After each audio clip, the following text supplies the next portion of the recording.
You didn't really expect to get away with a thing like that, did you? Frankly, officer, I didn't. Then why try it? You don't care about yourself, think about other people. Driving through traffic at 50 miles an hour. Traffic? You? Oh. I'm sorry, officer. Now, you keep it up and this'll be the last New Year's you'll ever see.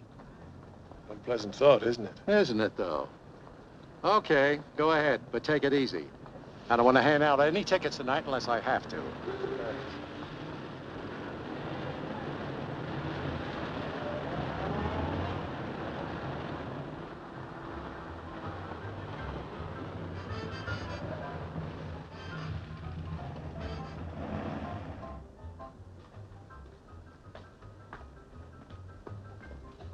Well, Mr. McAllister, a letter for you, and a Happy New Year. Happy New Year, Mr. McAllister.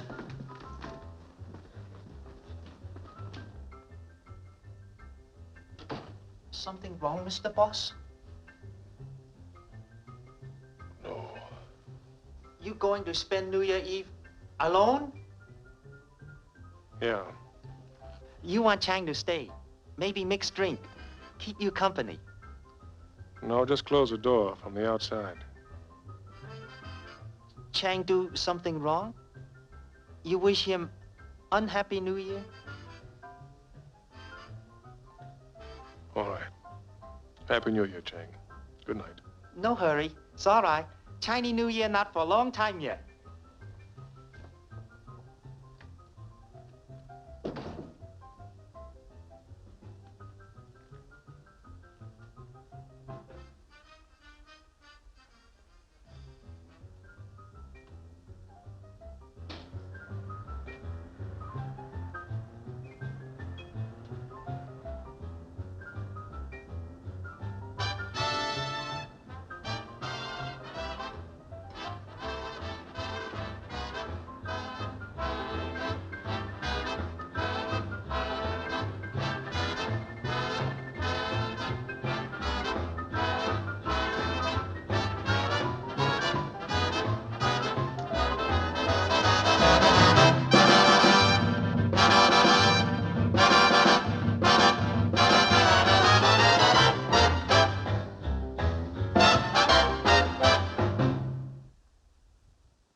Operator. Police Department. Thank you. Police Department. My name is George McAllister. I live at 150 West 59th. I just killed a man. You'll find his body at Rossmore Apartments, East 7th, apartment 14. What's that? Yes. Yeah, he's quite dead.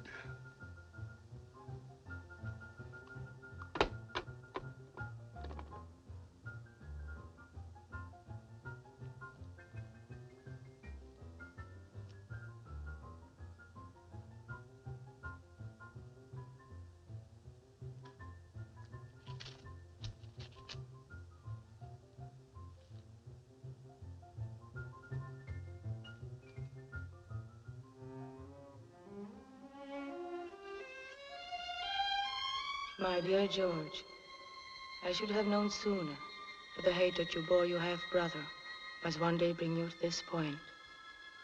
Crime and passion are a bad mixture at best, George.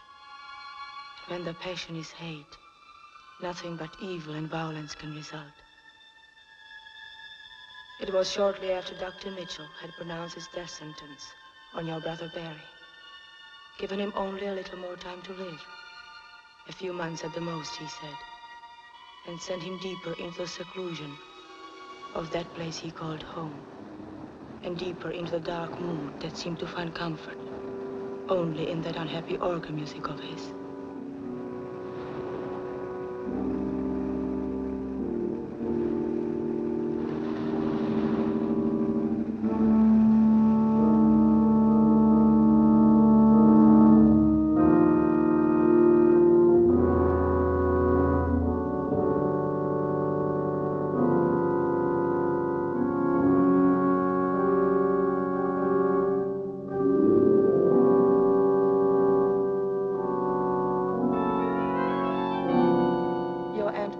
Was there, and Barry.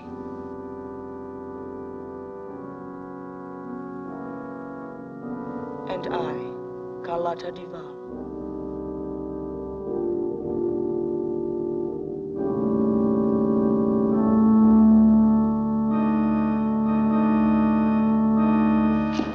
Stop it, please, please.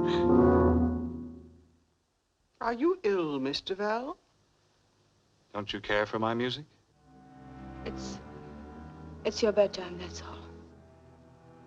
Why, it's just 8:30. 8:30? Yes, it's 8:30 outside. But not here.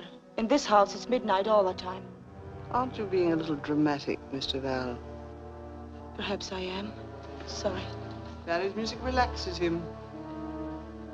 Relaxes him? It's killing him. Mr. Val.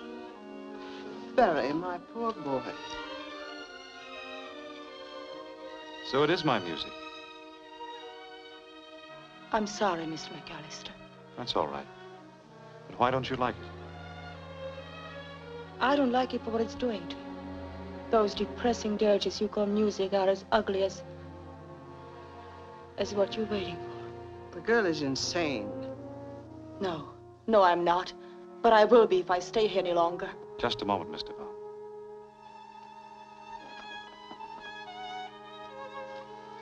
It seems you have an opinion of me. I'd like to hear it. Yes, I have an opinion of you. Barry, let her go. Mr. Val, you're exciting him, I warn you.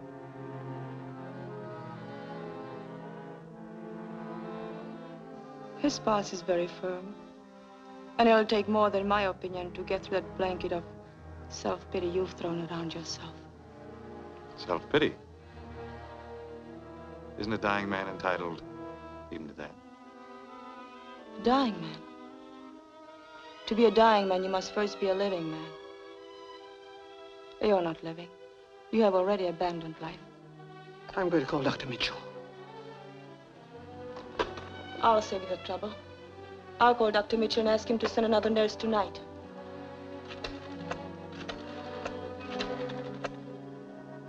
Hello?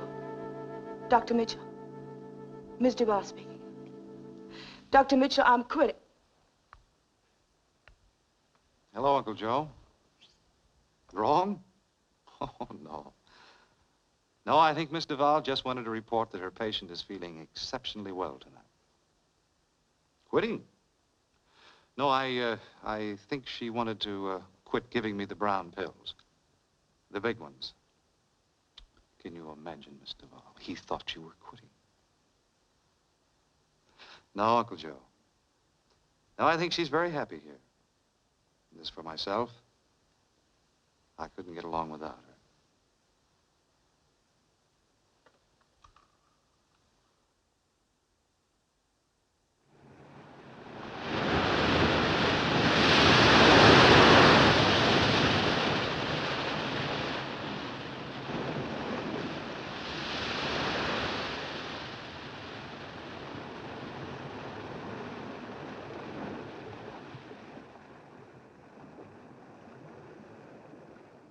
She's very happy here.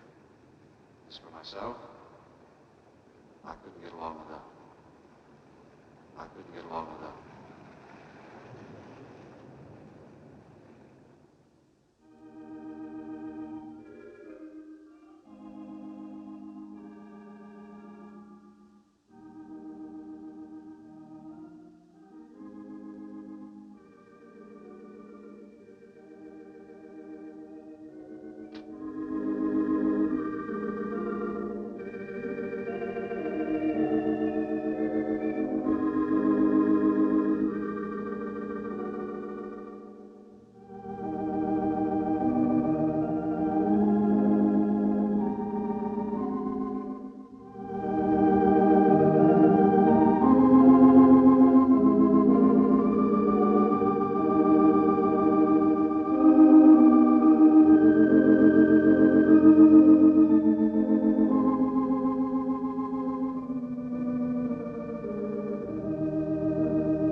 like my music, Miss Duvall? It's wonderful. But why aren't you in bed? I couldn't sleep. Then I did upset you. Yes. Yes, you did. I was thinking about you. There's one thing I didn't think about you, though. Of course, I didn't know it then. It was how lovely you would look coming down a staircase, wearing just that. But, Mr. McAllister, you're not supposed to. Not supposed to think about fair ladies and romance, Miss Duvall? That's exactly what I was thinking about.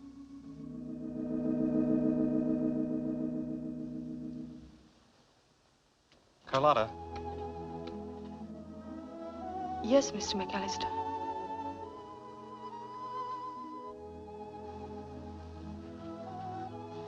I know I haven't much to offer you except companionship, money, love. It's not much to trade for the happiness I know that you can give me during whatever time is left. Carlotta. Yes. Will you marry me? You poor, poor man. Now you'll never know I would have married you if you hadn't a pen at your name.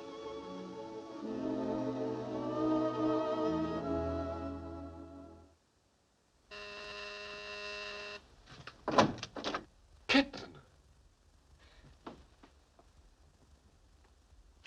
It worked, darling, it worked. You went for it. We'll be married Monday. Great. Where's the happy event going to take place? In his apartment here in New York? No, he wants to be married in the family chapel. Ah, you're wonderful. And I love you. Oh, it's about time you said so. Never doubt it. It was my lucky day when I met Nurse Duval at that French hospital. Nurse Duval. You know, you were the only good thing that happened to me in the whole war. It was my lucky day, too. Oh, it's good to be here. If I could only stay forever. You poor kitten, you're tired, aren't you? No, I'm not tired exactly. At least not from the work. It was a strain, darling. It took such a long time, I was about ready to propose to him. Wouldn't have worked. I know the guy. I bet when the icing impersed till Miss Duval finally let him have that burst of temper, he fell off the organ bench. Practically. But I'm glad it's over. I wasn't joking when I told him I was going insane out there. I wouldn't mind a wife who was a little nuts, as long as she has a few $1 million. Come on. This calls for a celebration. Here, we'll drink to the future Mrs. McAllister. To the future which, Mrs. McAllister, huh? The Mrs. George McAllister, of course. Most certainly not the wealthy widow McAllister. Yet. Don't, George. What was that for? Well, I don't know. It's just that he doesn't seem so bad. Well, you better take another look at him. But out of respect for your opinion, I'll send the biggest wreath I can find to his funeral. Please don't. It's bad enough that our happiness depends on that. Is it our fault that he's got a body that doesn't want to stay wrapped around that penny-pinching, shriveled-up little soul of his any longer? No, no, of course not. And don't be angry with me, especially not just now when I have to leave. I'm not angry, kitten. But when am I going to see you again? It gets a little lonely up here. I'll see you as soon as I can. But, see that you stay lonesome for me. Don't go looking for new company. Ah, kitten. You know your Georgie better than that. I certainly do know my Georgie. I'm just teasing. Hey, wait a minute. Maybe I'm the one that should be worrying. Just a little? No, darling. With me, you're my love. And Barry's my business. Trust me, I'll not mix the two.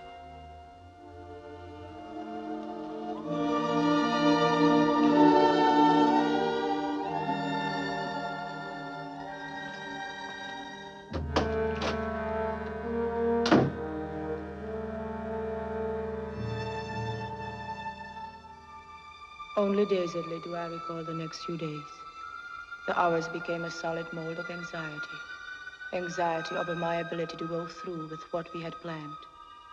Over the normal details attending marriage to a McAllister. And then it was Monday, the day of the wedding. And I stood before a mirror dressed as I had once hoped to be dressed for another wedding. All right? Just as pretty as a picture. There ain't no other word for it. Just as pretty as a picture. Oh, I'm glad. Now you'd better go and help Miss McAllister. Yes'm, I sure will. I'll do just that. Something old, something new, something borrowed, something blue, something borrowed. I forgot. Something borrowed? You startled me.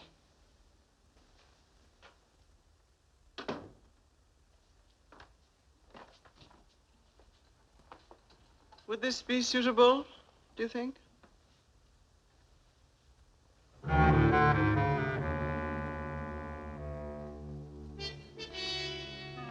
It's quite horrible. Some might think it rather symbolic. I'm tired of your insinuations, Miss McAllister. If you have anything to say, then say it and be done with it.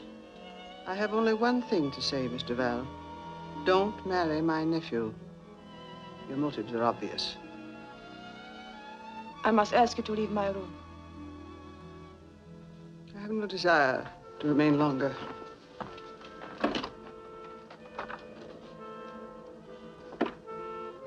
After you have repeated our conversation to Barry, I imagine he will want me to move elsewhere. I'll not repeat it to him. And you may stay in this house for as long as you wish. I'm not afraid of you, Miss McAllister.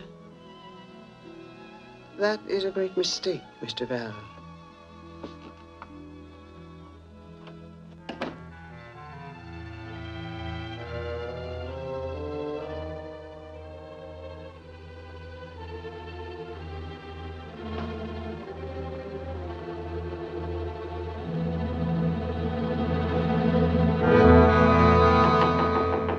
Come in. Yes, Doctor. What do you mean by that, yes, Doctor? Oh. Quite a bit different from the uniform I expected you to wear when I sent you out here. Haven't I seen Maggie, Miss McAllister, wearing this? She thought I should wear it. Something borrowed. Nasty-looking thing. Well, Miss Duval, I expect you know I didn't come up here to inspect the bride's wedding gown. I know why you came up here, Dr. Mitchell. Miss McAllister left no doubt in my mind that my marriage to Barry isn't meeting with general approval. So? I'll have to give you the same answer I gave her. Nothing is going to stop this wedding. You don't have to be antagonistic toward me, Carlotta. I didn't come here to tell you not to marry him. I just wanted to tell you something about this man you're getting. You see, I've watched him grow up in this world.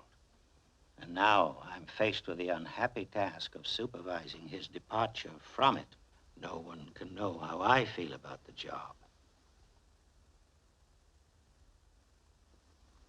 Thanks, George. It's nice of you to help. And I thought it was nice of you to ask me to your wedding. Oh, but I really wanted you here. See, I figured that you saw the happy, eager look on my face, contentment in my eyes, might encourage even you to settle down. Abandoned hope, my dear brother. I consider marriage settling up, not down. Payment in full for all the fun you've had. Oh, then you don't approve of my getting married. Oh, now, wait a minute. Certainly I approve. I just hate to think of your widow. Practically a stranger getting all that beautiful money. Now, look, why don't you be a good guy and put me back in your will? Oh, no. No, I wouldn't think of it, George. Spoil our lovely relationship. You see, you're the only relative I have who isn't waiting for me to join our ancestors. Probably because you have nothing to gain by it. Yeah, that's possible. But I certainly would like to be mentioned. Oh, you're mentioned. You get $1. $1? You could at least make it 2. Cab fare to the funeral. You're making a mess out of that tie. Let me fix it. This girl you're marrying, she's after your money, of course. She's going to get it, whether she's after it or not. If you think that's what she's marrying me for, you don't know her. That's right. But I've known a lot of women in my life. They're all alike. This girl's different, I tell you. Her smile when she gives it is an instant of complete happiness. The touch of her hands is a lifetime of pleasure. Make her my wife will be the achievement of all the beautiful dreams I've ever known. Oh, no. Ever felt that way about a woman, huh? No. And in all apologies for your flowery description, there is no such woman. No? No.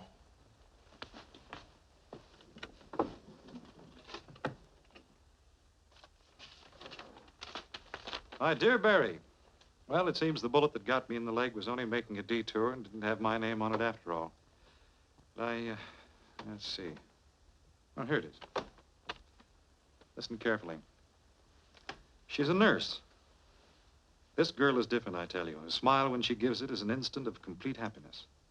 The touch of her hands is a lifetime of pleasure. To make her my wife will be the achievement of all the beautiful dreams I've ever known. Ever heard those words before, huh? No. As ever, George. George who? You, Mr. McAllister. Oh, I memorized them. Thought they were so nice. Whatever happened to her, George? I don't know. Guess she must be kicking around Paris someplace. It's too bad you lost track of her. What was her name now? I don't know. I don't remember. Why didn't you marry her? And what did you do with the money that I sent you for that particular purpose? I got run over by a roulette wheel on the way to church. It's too bad you didn't marry her. Would have been good for you. You know, it still might be. I'm in a magnanimous mood, George.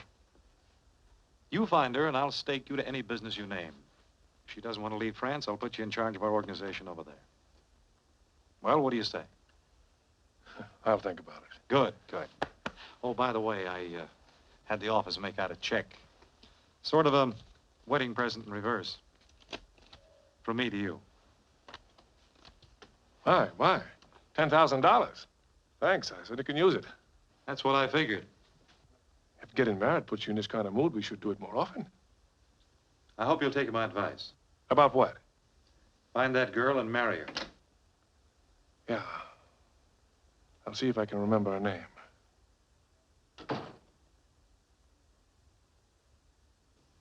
Dearly beloved, we are gathered together here in the sight of God and in the face of this company to join together this man and this woman in holy matrimony, which is an honorable estate instituted of God, signifying unto us the mystical union that is betwixt Christ and his church, which holy estate Christ adorned and beautified with his presence and first miracle that he wrought in Cana of Galilee, and is commended of St. Paul to be honorable among all men, and therefore is not by any to be entered into unadvisedly or lightly, but reverently, discreetly, advisedly, soberly, and in fear of God.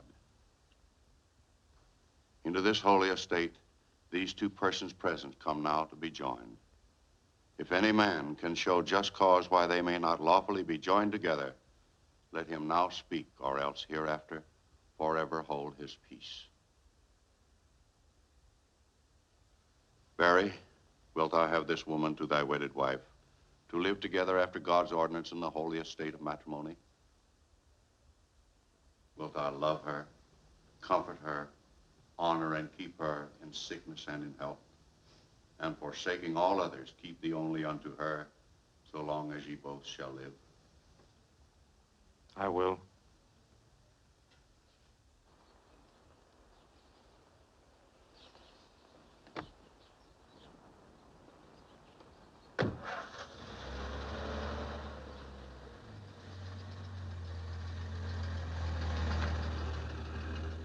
The Lord mercifully with his favor look upon you and fill you with all spiritual benediction and grace, that you may so live together in this life, that in the world to come you may have life everlasting.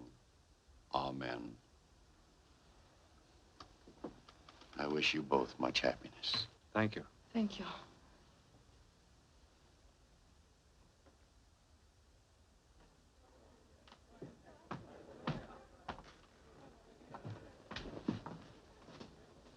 Sorry. Me too.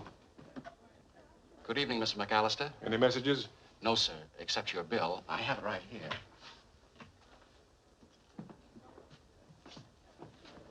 This includes the current month. Well, get that worried look off your face. I'm going to pay it. You are? Fine. Although we never really worry about your account. I'll bet you don't.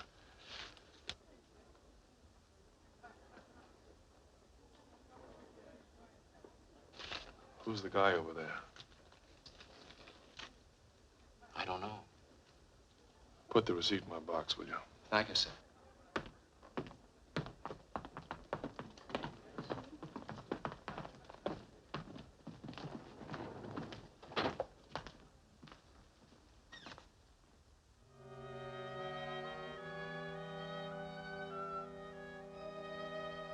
With me, darling, you're my love, and Barry's my business.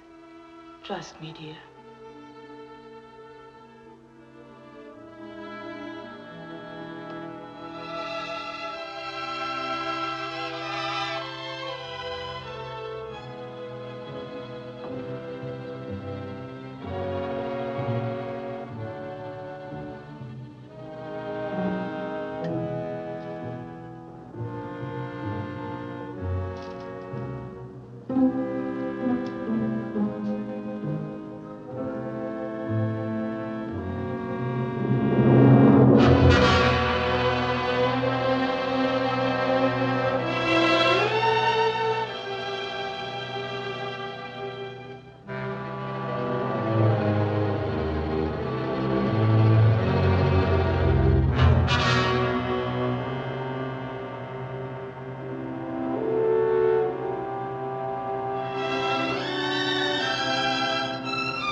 Okay, let's have it. What's on your mind? What is this, a stick-up? You know it's no stick-up. What is it, then?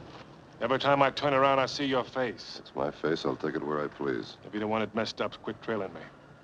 If anybody's trailing you, I don't know anything about it. I got troubles of my own. They don't include you. Then what are you casing my apartment for? Your apartment. Is your name Helene? Do you work at the Chapeau Blanc? Have I got a yen for you? Helene? Helene Anderson? Yeah. Well, you know her. That's your angle. No, I just heard she moved into the apartment. What are you watching her for? She's a dame that needs watching. Girlfriend. Sometimes I wonder. I've been out of town a while. Checking up before checking in. Something like that. She wouldn't talk to me on the phone. Just waiting around to find out why. Oh. Say, I'm sorry I jumped you the way I did. I guess I'm a little nervous. Nervous? Yes. You see, I'm having a little romantic trouble myself. Oh. Now I know how you feel. I tell you what, let's go up to my apartment. We can have a couple of drinks. Do us both good. It's as good a place to wait as any. Okay. Make yourself at home. Right. Nice place you got here. Thanks. If I could support a layout like this, I wouldn't have any worries about Helene. What'll you have to drink? Bourbon, you got any? Yeah. Helene, I take it, likes nice things. Yeah. You ain't kidding. She likes anything that costs a lot of dough, if you know what I mean.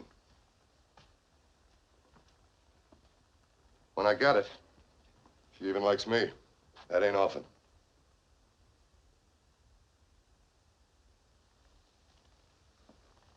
I don't know what kind of trouble you're having with that dame of yours.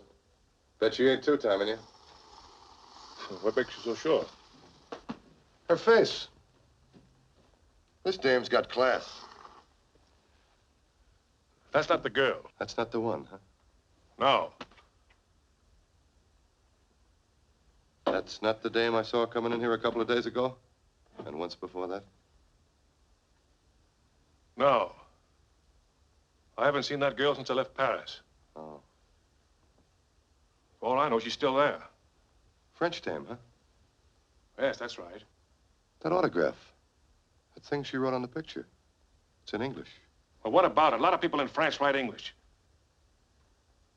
What are you so jumpy about, pal? I'm not jumpy. Oh. What's keeping you from your torch?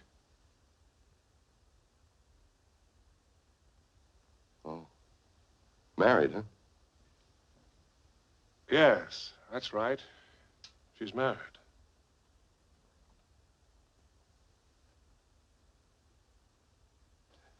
Say, Ernie, do me a favor, will you?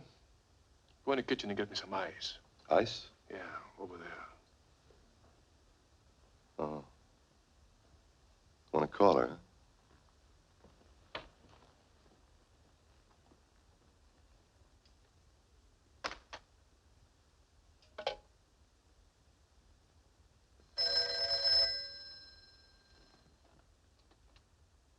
Hello? George, what are you calling for at this time of night? I just wanted to apologize for running away from the wedding and reception. Would you put Barry or my brand new sister-in-law on the phone? No. I'll give them your message. They've retired. I see. Good night, Aunt Maggie.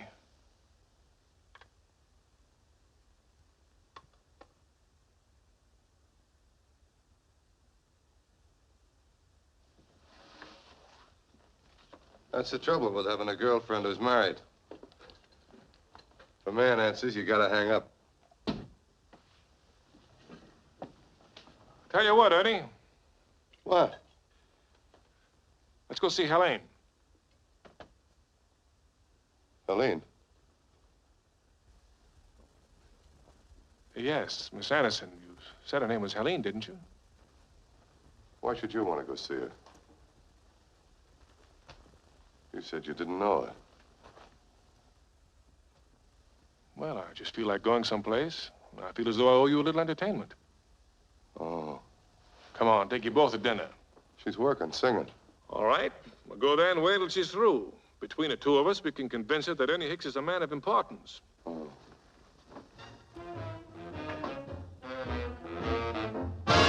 Love me or leave me, let me be lonely. You won't believe me, and I love you only. I'd rather be lonely than happy with somebody else. You might find the nighttime the right time for kissing, but it's my time for just reminiscing, regretting instead of forgetting with somebody else. There'll be no one unless that someone is you. I intend to be independently blue. I want your love, but I don't want to borrow. To have today and to give back tomorrow. My love is your love. There's no love for nobody else. Nighttime is my time, 'cause nighttime is the right time. My love is your love. There's no love for nobody else.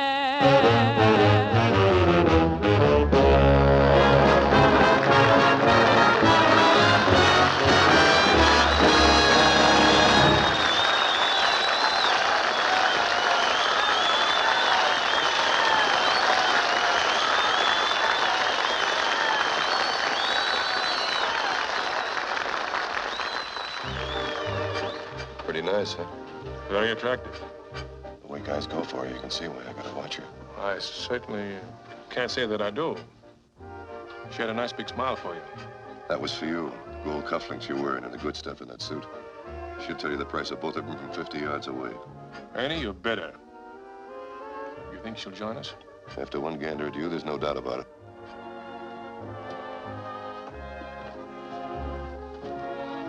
Hello, Ernie. Gee, I'm glad to see you. I sure missed you. Oh, excuse me, Miss Anderson, I want you to meet my friend, Mr. McAllister. How do you do? How do you do? Sit down, won't you? I sure missed you, kid. You said that already. Why wouldn't you see me when I came back to town? I told you over the phone I've been too busy with rehearsals. I've heard it said about great singers, Miss Anderson, that when rehearsals come in the door, romance flies out of the window. Or was it vice versa? Yes, I guess it was vice versa. I guess. Anyway, it's nice to have you join us. Will you have dinner with us? Sure, I'd love to. Oh, swell. This time the dinner's on him. Next time it's on me. Fine. After tonight, I was going on a diet anyway. Say, where did he pick you up? I didn't pick him up. He picked me up. That's right. We're going to have a lot of fun together. We've got a lot in common, Mr. McAllister and I. What's he talking about? Oh, you're drunk and I'm hungry. I think we better let Mr. McAllister order. The menu's printed in French. He had a French girl in Paris. How nice. Oh, you better order some champagne. Goes good with French food.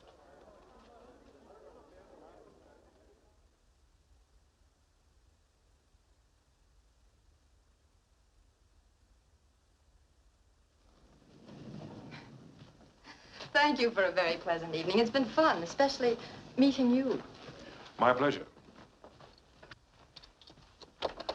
Okay for a nightcap? No, thanks. Past my bedtime. I could use one. It's past my bedtime, too. Good night, Mr. McAllister. Good night. See you around, Ernie. Well, I'm gonna walk up, Ernie. I'll take the elevator. Say, Ernie, Yeah? about that news item. You can understand why I said it was a different girl. Sure, sure. Well, now that she's married, it's all over, and, well, you know. It's all over? Naturally. Oh. And I'd appreciate it if you didn't mention seeing her come up here. To anybody. Consider it forgotten. Atta boy, Ernie, thanks.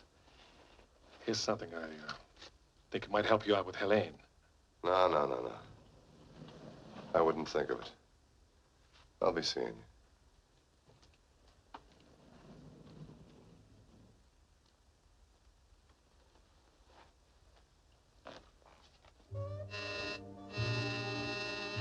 Who's there? It's me. Hi, neighbor. Howdy, ma'am. Long time no see. Well, I decided I'd have that nightcap alone, but when I looked in my bar, no whiskey. So I just ran up to borrow a cup of bourbon from my neighbor. What are you looking for? Mice. Will you drink it here or take it with you? I think I'll drink it here.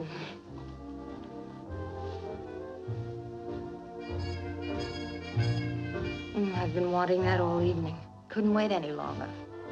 Me too. Really? Really?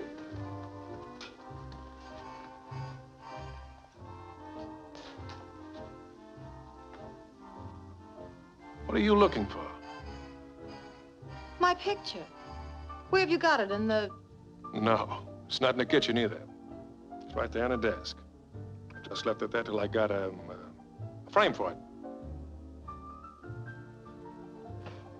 I forgive you. It's a good thing it was in the drawer when Ernie was here. Why didn't you tell me you knew him? Ernie? Yes, Ernie. I forgot.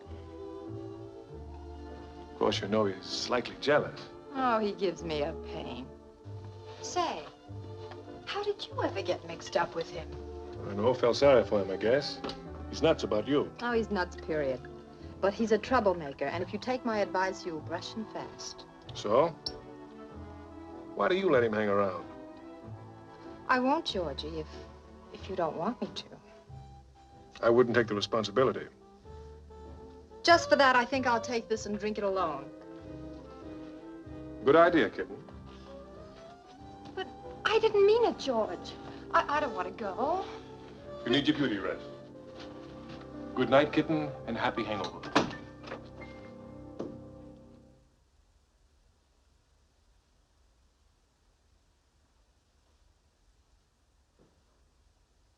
Celia, what's so interesting out those windows? Mr. and Miss McAllister, they're down by the sea, that beautiful old sea on the high cliff. On the point? Yes, sir. Ain't it wonderful, Miss Margaret, the change that's come over him since he found her? Ain't it, though? That love bug sure is a wonderful little creature. He sure is. He's one of God's chosen creatures, that little old love bug. If you finish down here, you'd better start with the bedrooms. Yes'm. And don't forget to check on the linens. Yes'm. That little old love bug is still all right.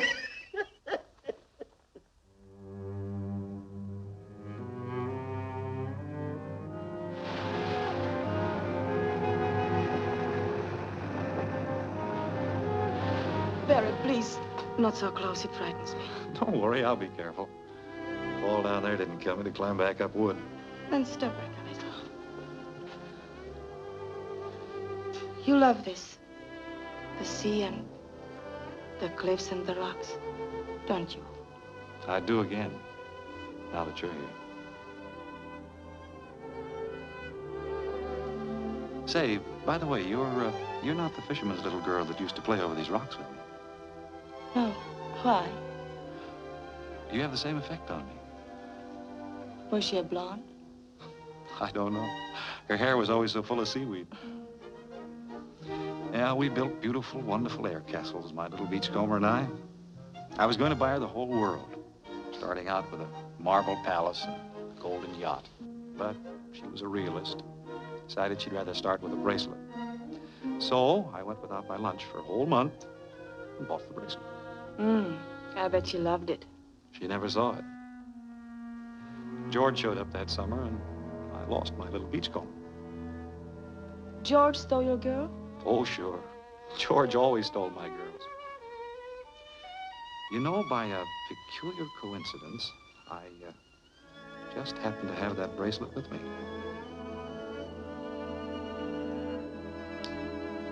Wear it, darling. It's wonderful to regain something you've loved and lost as a child. You know what I mean? Yes. Yes, I do. How? Because of Henry. Oh, you had a little boyfriend, huh? No. French poodle.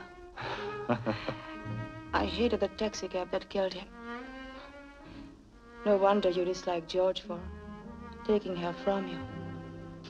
Dislike George? Whatever gave you that idea? I don't know. I thought... Because he's shiftless and lazy, plays too much and works too little? Because he took my girls away from me? For that, I should dislike him?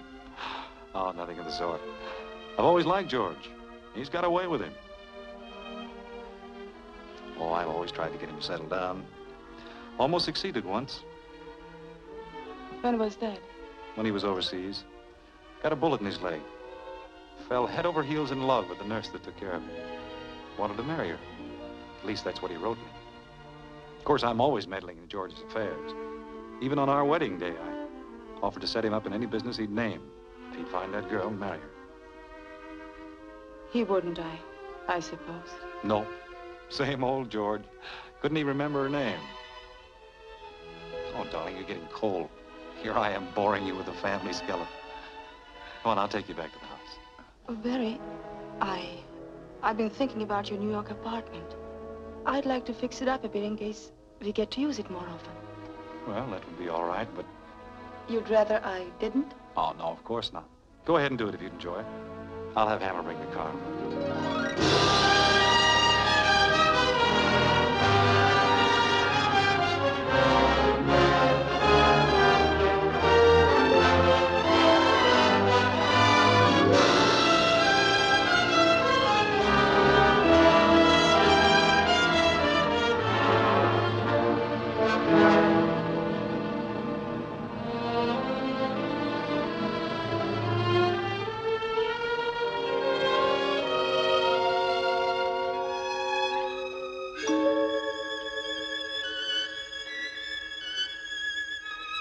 I told Barry I was going shopping.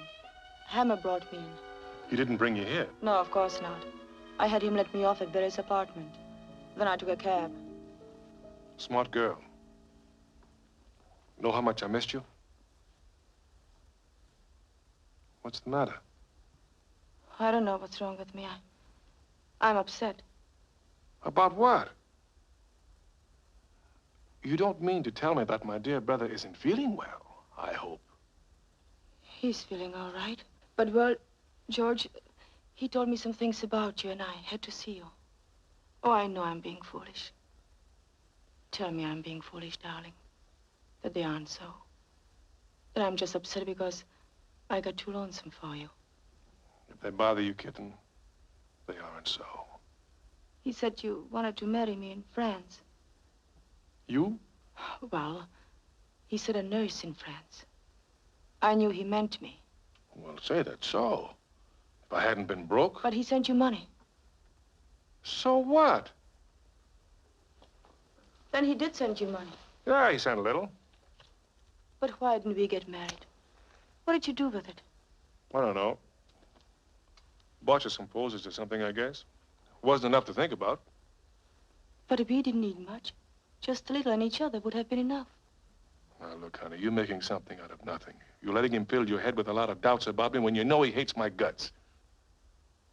But he doesn't, George. He likes you. Look, honey, I've known him a lot longer than you have. He doesn't hate you, George. He doesn't. All right, kitten. All right. Anything you say. But you gotta let me run the show. Have I ever steered you wrong? No. No, of course not. Then you gotta trust me. Will you? I do, of course I do. It's just that it's more difficult than I thought it would be out there. I know. It isn't exactly easy in here either. But you mustn't doubt me. Forgive me, darling. I'm just confused. And I better be going. You want to go? But I've got to.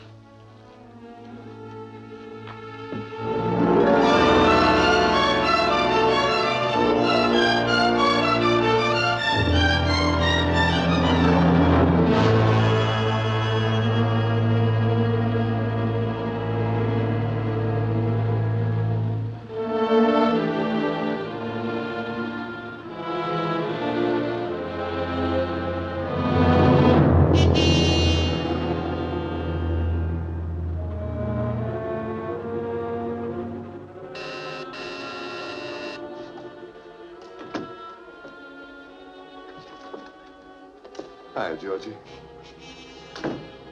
Look, Ernie, I'd like to have you stay, but I've got to change and go out. I won't interfere with your dressing.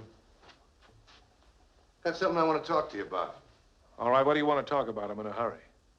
Going out, huh? Yeah. Oh. Well, what is it? How many bedrooms you got here? One? Oh. Is that your idea of something important to talk about? Thought I might move in with you. Second thought might taste a little snappier than this. What makes you think I'd let you move in with me? Well, seeing as we're in business together, I figured we might as well live together. Since when are we in business together? Since your brother's wife parked her car in front of your brother's apartment downtown and took a cab up here, I wouldn't if I were you, Georgie. I should have spotted you for a stinking blackmailer the first time I saw you. I wasn't a blackmailer then.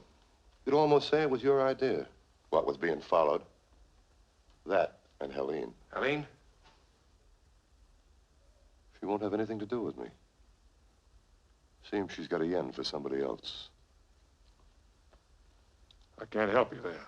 No? No. Oh. I think you can. When I got money, Helene feels different towards me. I don't get you.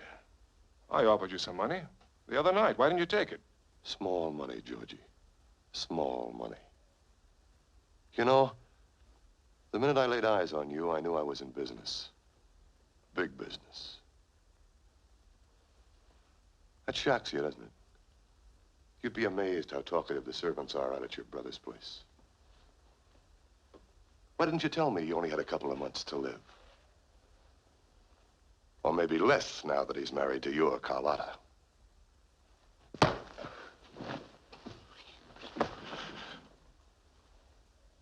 I got too much money invested in you, Georgie. Pour me one, too.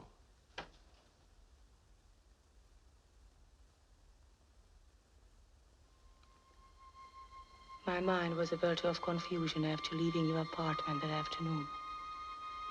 It was the first time I had ever really doubted you, George. But I doubted myself, too. And I was frightened as I approached the house.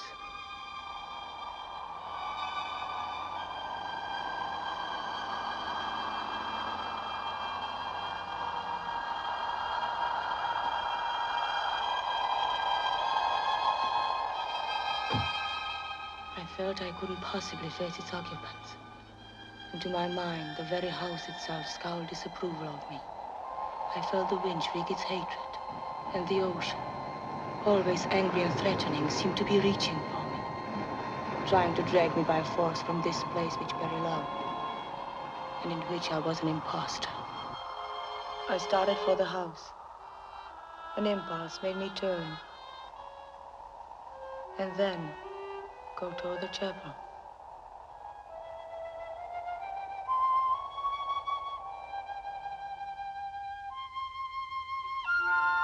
As I stood inside the door, I looked at the place where we were married, Barry and I. Then I seemed to hear bells.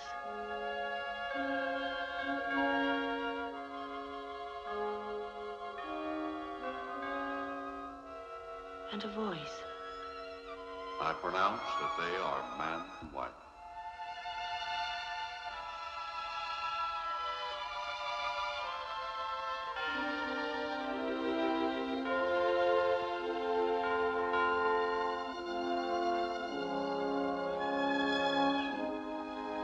I knelt there for a long time, but peace would not come to me. I am sure that if I prayed, my prayers were so confused, I wondered if even God could understand them. I was about to leave when there was an awful crash.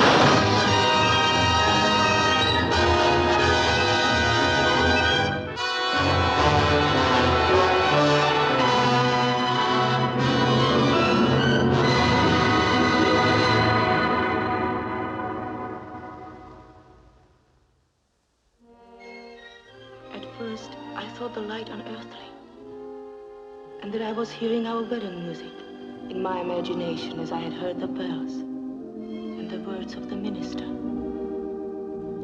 Then I realized the music I was hearing was coming from the house, but the sudden peace and clarity in my mind were not imagined.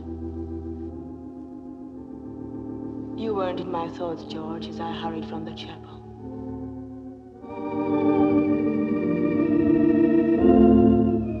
I went through the doorway of the house, my house, and for the first time it welcomed me. It was then I knew I had to tell Barry about myself. The thought, instead of frightening me, brought me comfort. Please don't stop.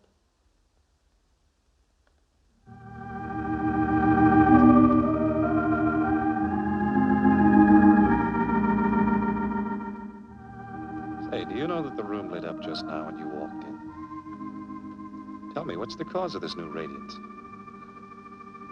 Clear conscience. A wife with a clear conscience? I never heard of such a thing. It's the clear conscience I'm about to have. Barry, you really don't know much about this new wife of yours. Doesn't that ever bother you? No. Say, what is this, a confession? Yes. Well, that probably means I'll have to bear my lurid past. No dice. Please be serious, dear. Serious? About your past? Just some of it, Barry. There are some things you have a right to know. You may not like me quite as much or at all. But that's a chance I have to take. I don't think I could live with myself if I... Say, you are serious, aren't you? Yes. Carlotta, I know about you. You know what? All that I want to know.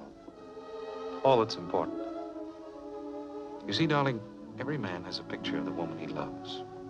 Mine is a picture of a pretty little girl that grew into a lovely young woman.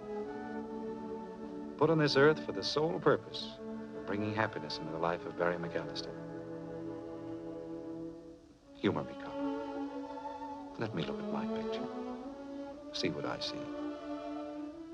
But it's not exactly the truth. Of course it's not. You're such a good little girl, you want to tell me all about the time you held hands with a neighbor boy. Don't do it. I know it may sound funny to you, but, well, even that, just don't do it. That was Barry. I looked at him with new eyes then and in the days that followed. I even looked at him for all the things you had found hateful, George. And I looked in vain. They weren't there. All I could find was kindness, gentleness, and appreciation for the little I gave.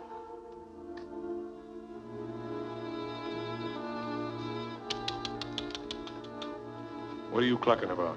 Hotel service, very bad, very dusty. Well, you've done all the dusting up here. Finish it up and get out, will you? Yes, sir, all finished. Wait a minute.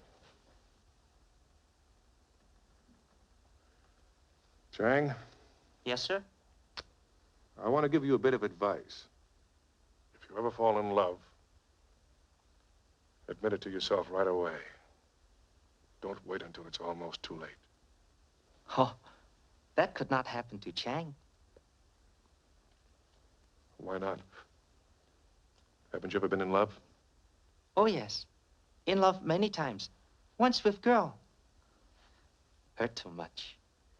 Now Chang fall in love only with roast duck, weekly paycheck, riding streetcars, and going to movies. It's a sound idea. Only it won't help me any. Confucius have many helpful words for people in all kind of trouble, except love. For them, he have only sympathy. Chang would not like to be in love with one so lovely and so good as her face showed this one to be. Why? The better she is, the harder to lose. What makes you think I lost her? Someday, everybody lose everybody.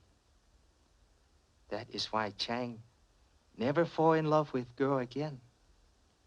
If she mean all the world to you, and you lose her, then you have lost the whole world.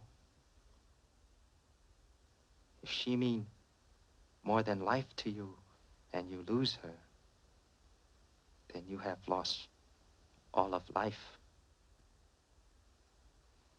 But if she mean more than your soul to you, and you lose her, then you have lost your own soul.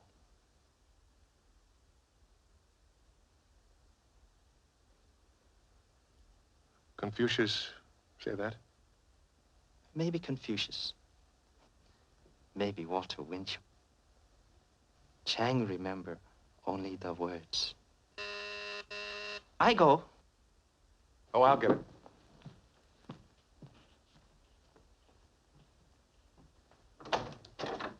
Hi, neighbor. Hello, Helene.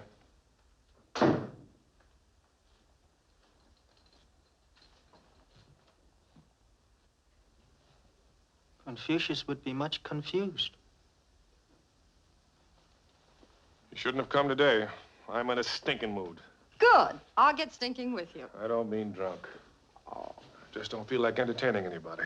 Well, then I'll entertain you. Come on. Tell the neighbor lady what my big baby's sulking about. I'm not sulking. I just feel like being alone. Can't you understand that? Ooh, you really are in a nasty mood. But I don't mind.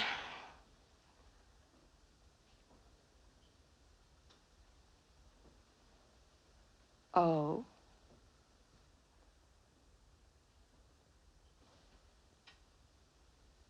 So this is the reason my picture stays in the desk drawer, hmm? Don't be silly. That's only a girl I knew a long time ago. Don't you be silly. I read the social columns as well as the funnies, dear.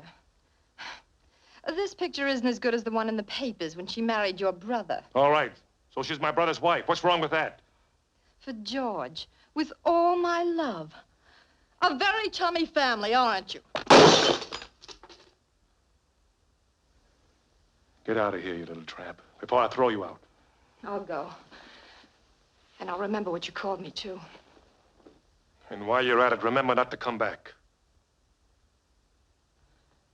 George, I didn't mean anything. I want to stay. Well, I meant it. Darling, please try to understand. I was jealous and, well, you're the one guy that never called me a tramp. Well, beat it if you don't want to hear it again from the same guy. Oh, you'll be sorry for this, George.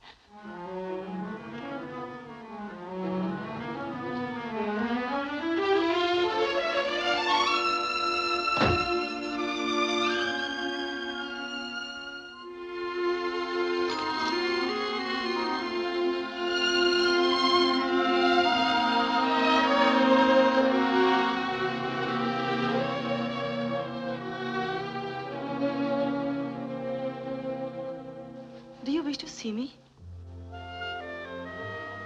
Yes.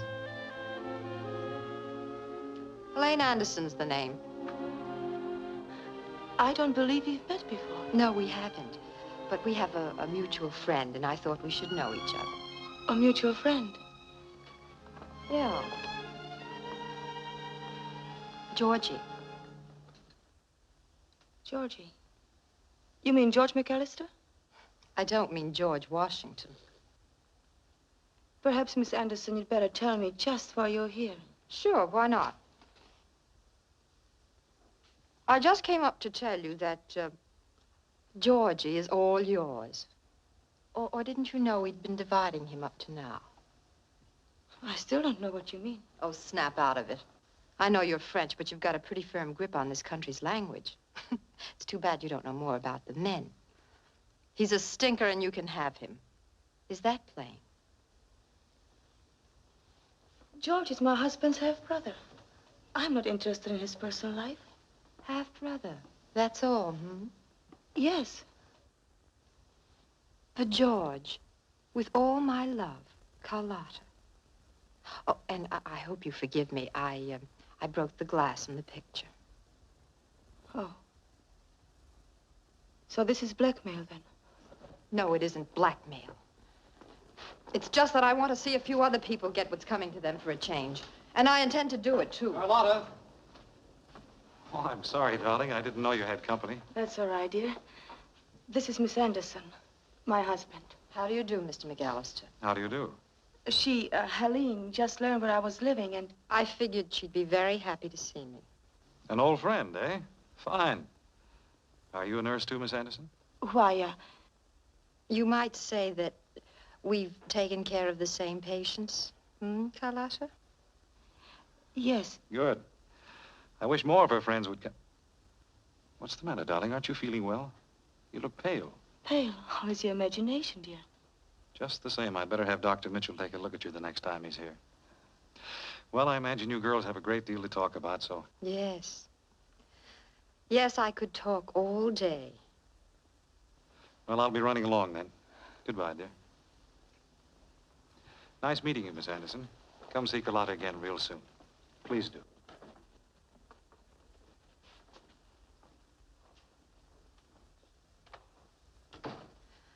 Well, I guess I'll be running along, too. Miss Anderson. Yes?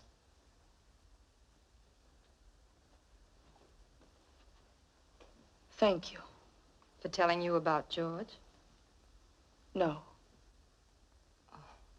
For not telling him? Well, why should I? He's a nice guy. You ought to take good care of him. Well, happy, happy.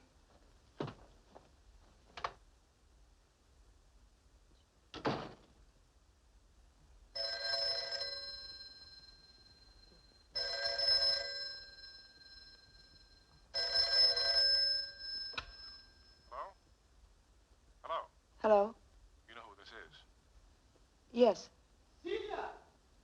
Just a minute.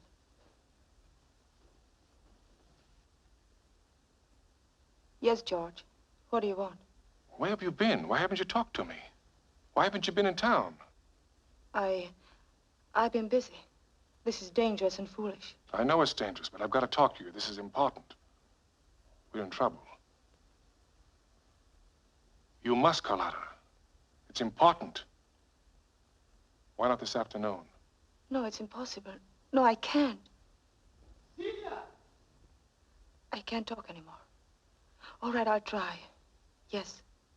Yes, tomorrow afternoon. Yes. All right. I promise.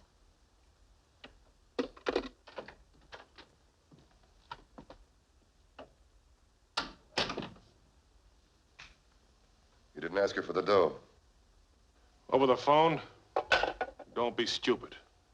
Suppose you can't get the money. Or won't. She can and she will for you. Especially when she knows how important it is. Why do you have to have it now? Why can't you wait? It's Helene. All of a sudden, she's changed. She came back to me. Do you understand that? I told her I was coming into some dough. An inheritance, I said it was. She agreed to marry me right away, tomorrow. Then we'd take off on our honeymoon. You better get me that dough, George. Fast. I'll see what I can do. I can't promise anything. Oh? Maybe I better contact her direct. Wait. I'll get it.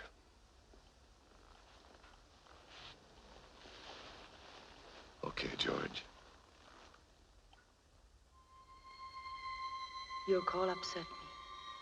But I was certain your plea of trouble was simply an excuse to see me. I had no intention of keeping my promise to visit your apartment the next day, Christmas Day. I was determined not to see you again. I never wanted to. Come in. How pretty you look. Merry Christmas, darling. It's not Christmas yet, silly. It is for you. I want to give you a present. But why don't you put it under the tree? I can't wrap packages, especially this one. Henry.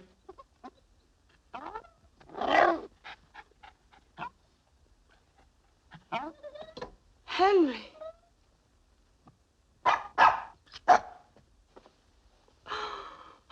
Barry, you remembered. Oh, he's a darling. He seems to think the same about you. Oh, another thing, darling, I invited George out for our little Christmas Eve party. George? He called me at the office, seemed kind of lonesome, so being Christmas and everything, I asked him out.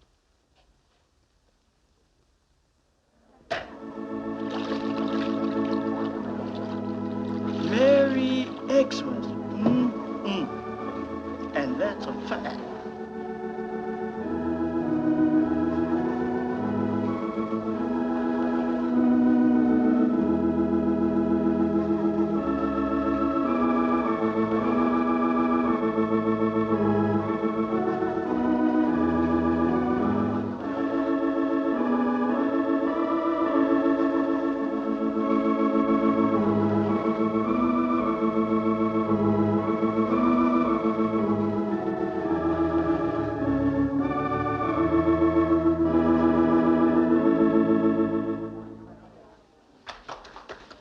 Thanks. I know you play Reverend McDonald. You must have a number that'd be appropriate. I sure have, and it'll be a pleasure. Good.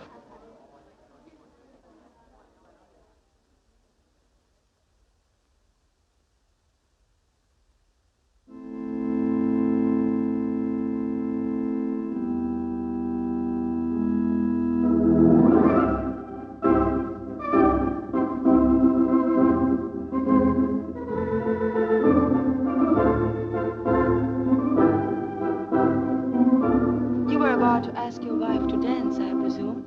I was? I was. Excuse me.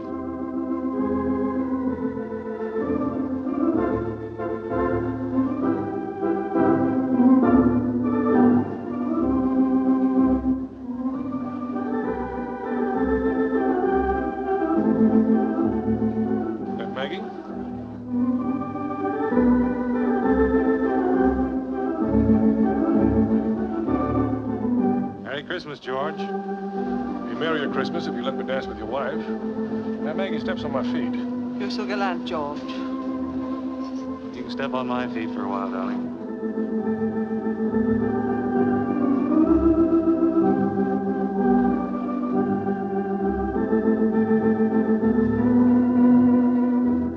You've been avoiding me all evening. I couldn't help it. Carlotta, I've got to talk to you. But not here. All right, then. Out there.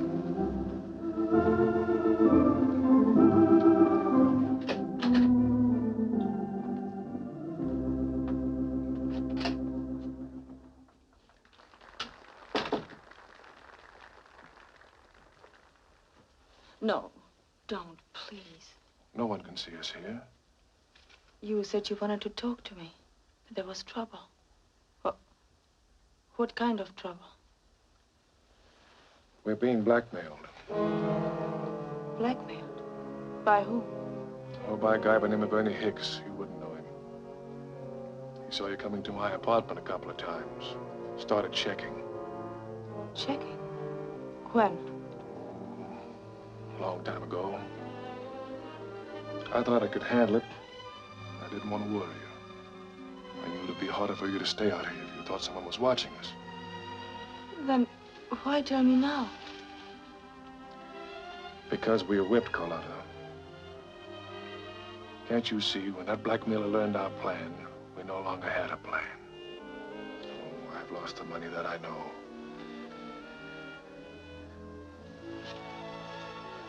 But I don't want to lose you, too. What do you want me to do? Leave here. Tonight. Now. Leave here? Why, I can't. Why can't you? Are you trying to tell me you love Barry? Don't you want to come back? To me? He's wonderful to me. I won't hurt him. Maybe you won't, but I might. You're mine. You belong to me. And you're going to come back to me, no matter what it takes. You understand? Well, what about it? Let me think. Oh, there you are. Darling, some of the guests are leaving. I knew you'd want to say goodnight. Yes, of course. George was just saying good night, too. Oh, nonsense. You're staying over for breakfast with us, aren't you, old man? Sure. Sure. I was afraid you weren't going to ask me for a moment.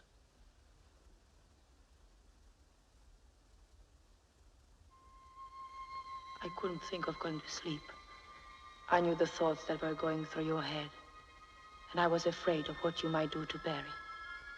The last vestige of my regard for you died when you told me of the blackmailer.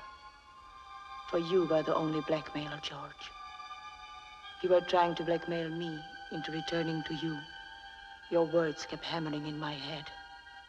Maybe you won't, but I might. You're mine. You belong to me. And you're going to come back to me, no matter what it takes. You understand?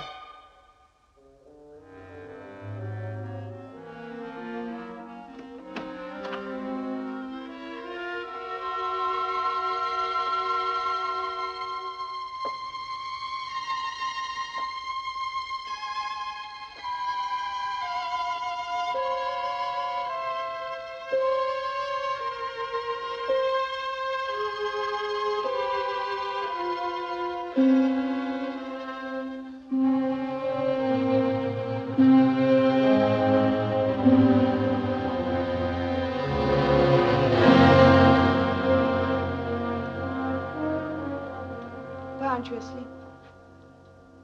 Because I'm not sleepy. Why aren't you asleep? Oh, I know. You couldn't without kissing little Georgie goodnight. I was nervous and worried. And you had to kiss little Georgie goodnight, didn't you? Yes, that too. George, do you still carry that gun with you? My little baby? Why, sure. Every place I go. Let me have it. Why? I'd like to keep it for you. Mm-mm. I'll give it back to you tomorrow. Really, I will. Mm. You worried about Barry? I just don't want anything to happen to either of you. You're in love with him, aren't you? Oh, George, why don't you go to bed? I want a straight answer. Are you in love with him? Well? No. No, George. That's good. Because if you had fallen in love with him, I don't think baby here would like it very much. But it's silly of me to think that you could fall in love with anybody else. There's no one quite like Georgie. Don't drink any more, George. Please go to bed. You do want to come back, don't you?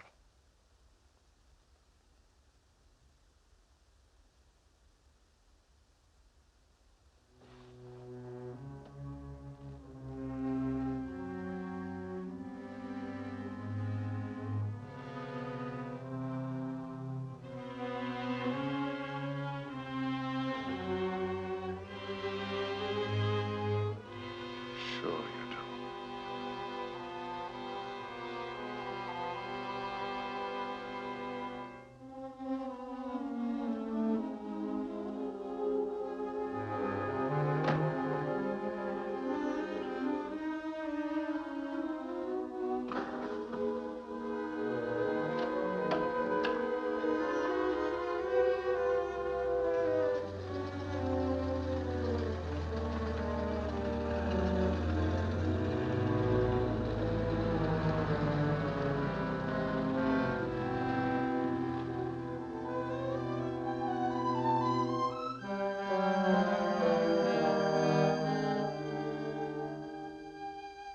The next morning, my decision had been made. I suddenly realized that you would kill him before you would give me up. But I was returning to you without my heart and soul. I waited until Barry left and then wrote him a short note. I couldn't tell him very much. Certainly not the truth. Not after he had said, You're such a good little girl, you probably want to tell me about the time you held hands with a neighbor boy. But don't do it. Oh, I know it may sound funny to you, but, well, even that, just don't do it. and so I blamed my own weakness as a person unable to find happiness and asked him to forgive me for running away. For he is such a good man, Father. You understand why I must do this to him.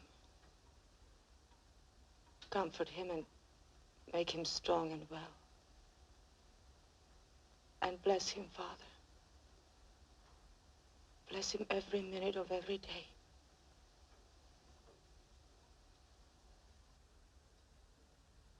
And, dear Father,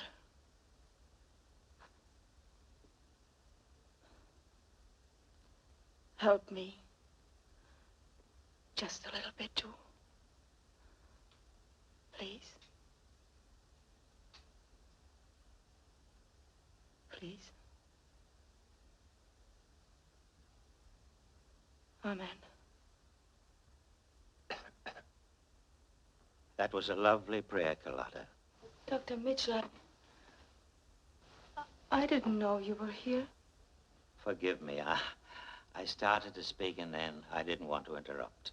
But how do you happen to be in here?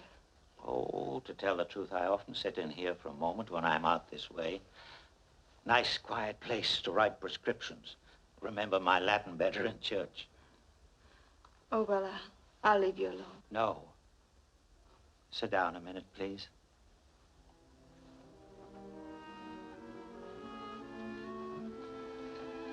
I was going to the house. I wanted to talk to you about Barry. He isn't worse. No. You must have prayed for him many times before, Carlotta, because he's much better. Much better. I'm so glad, Dr. Mitchell. Are you? Of course I am. Well, that's funny. Because when you were praying up there a minute ago, I almost got the impression you were leaving him, going away. Why, Carlotta? I thought you were happy here. I thought you meant this marriage. There are reasons, Dr. Mitchell. You don't know. I can't tell you. I know you've done wonders for your husband. What else don't I know? Dr. Mitchell, for many years, George and I know. I know about you and George. You do? Quite a while. A doctor has to know a bit about his favorite nurse. But why didn't you say anything before? Why? I considered it, yes. I was just about to speak up when I looked at Barry's face and I realized he had found the medicine he needed. And, well, I love Barry as my own son. Dr. Mitchell, I'm so confused. You see, I love him too. Then why are you going back to George? He's desperate. I'm afraid of what he might do to Barry. Did he threaten you? Yes. Yeah, he'd carry it out, too. Well, that leaves just one thing for you to do. What? Uncle Joe's going to recommend a sea voyage for his patient with his wife. Take him away, Carlotta, for 6 months, a year, 10 years if he's having fun. The Queen Elizabeth sails New Year's Eve. Be on it. With Barry? Is he well enough? For his honeymoon? Under your care, it looks as though he'll outlive the lot of us. Thank you. Thank you, Uncle Joe.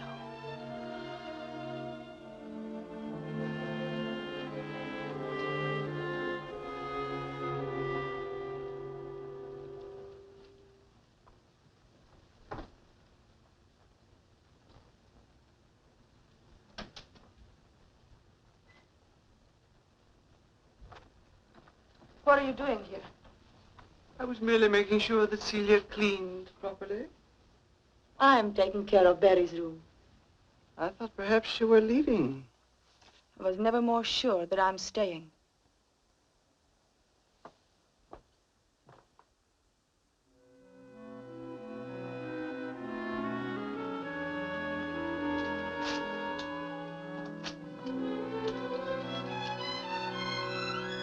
Not until it was burning did my happiness return.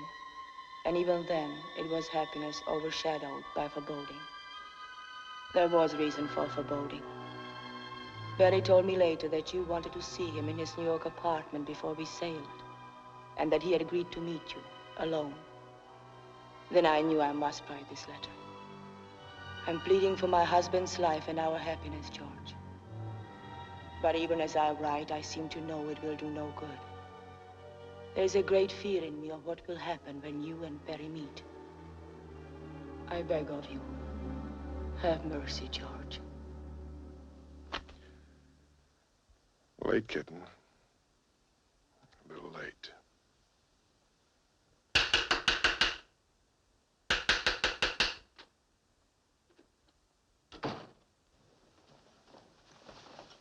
You all right, Mr. McAllister? Why you call police? Homicide Bureau. I expected you, but not so soon. He's hurt. We should call doctor. No, I'm all right. We found that guy. You were right. He is quite dead. Hey. Can't you see? He's sick. You're not kidding. He's sick, all right. Got a bullet hole clean through him. If you want to ask him any questions, you better do it here and fast. I'll call a doctor and an ambulance. Please, Mr. McAllister. You'll be all right. you tear your coat. Shut up. Try to remember, McAllister. I hate to make you talk now, but some things we gotta know. Why did you kill him? What was the fight about? What happened? Homicide. Send a doctor on an ambulance over to 150 West 59th. Yeah, and don't spare the horses. Try to think, McAllister. What happened? What happened?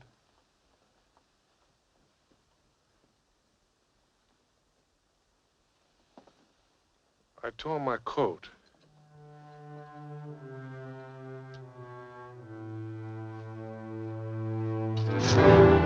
Yes, I tore my coat. Although the tear in the coat had nothing to do with my errand there tonight. I wasn't thinking about anything when I stepped into that corridor except the job I had come there to do. He crossed me for the last time.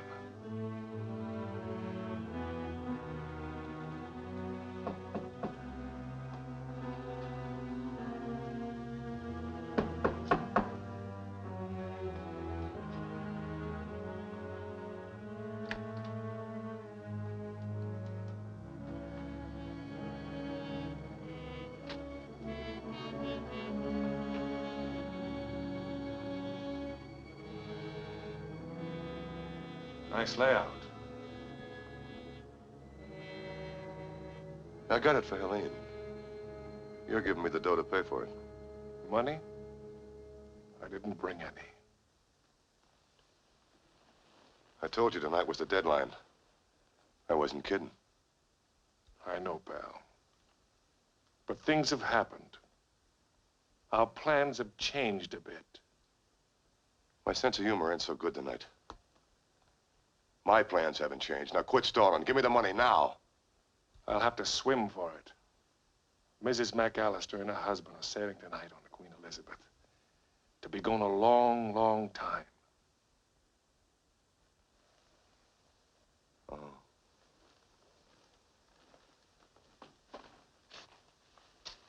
Where are you going? To the docks.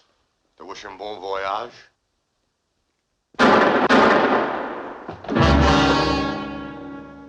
Bon voyage, honey.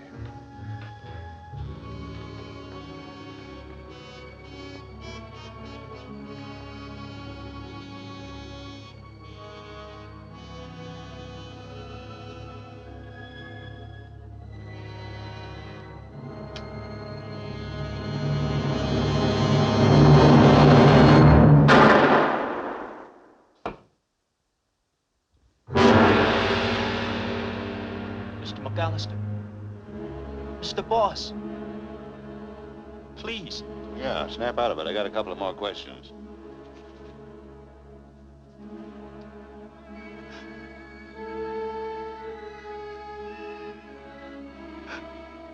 No, please. Mr. McAllister answering questions elsewhere now.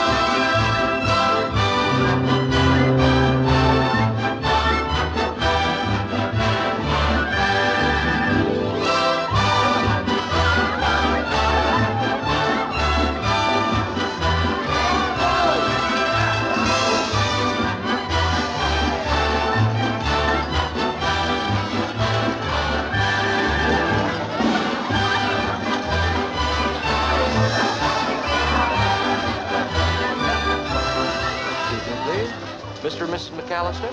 Yes? Telegram, sir. Oh, thank you. Thank you, sir. What is it? Same old George. You'll never change. Unavoidably detained. Wish you and Carlotta a happy New Year. Love, George. Happy New Year, darling.